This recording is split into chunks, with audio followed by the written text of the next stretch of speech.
Friends, welcome back to my channel. ఇప్పుడే అందిన వార్త ఏంటంటే పవన్ కళ్యాణ్కు ప్రమాదం, షాక్ ఇచ్చిన వర్మ. సో పిఠాపురంలో వర్మ సంచలన వ్యాఖ్యలు. ఆ వివరాలు ఏంటో ఈ వీడియోలో తెలుసుకుందాం. వీడియో ఎక్కడే కానీ స్కిప్ చేయకుండా ఎండ్ వరకు చూడండి, అప్పుడే పూర్తి ఇన్ఫర్మేషన్ అర్థమవుతుంది. అలాగే వీడియో నచ్చినట్లయితే ఒక లైక్ చేయండి. ఇంకా సబ్స్క్రైబ్ చేసుకున్నట్లయితే మన ఛానల్ని సబ్స్క్రైబ్ చేసుకోవడం ద్వారా నేను చేసే ప్రతి ఒక్క వీడియో మీ వరకు రీచ్ అవుతుంది.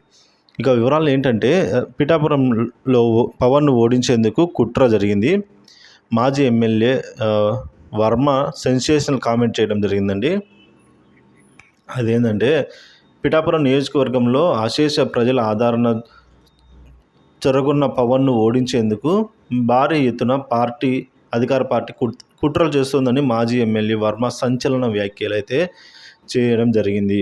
సో ఇలా ఆయన పిఠాపురంలో మీడియాతో మాట్లాడుతూ, పిఠాపురం, కాకినాడ, జేఎన్టీయూ ప్రాంతాల్లో అల్లర్లు జరిగే అవకాశం ఉందని ఇప్పటికే ఇంటెలిజెన్స్ ఈ విషయాన్ని అయితే ధృవీకరించారని పేర్కొన్నారు. ఈ క్రమంలోనే కౌంటింగ్ కేంద్రం వద్ద భారీ భద్రత కల్పించాలని వర్మ ఎస్పీని అయితే కోరడం జరిగిందండి. సో సతీష్ కుమార్ గారిని.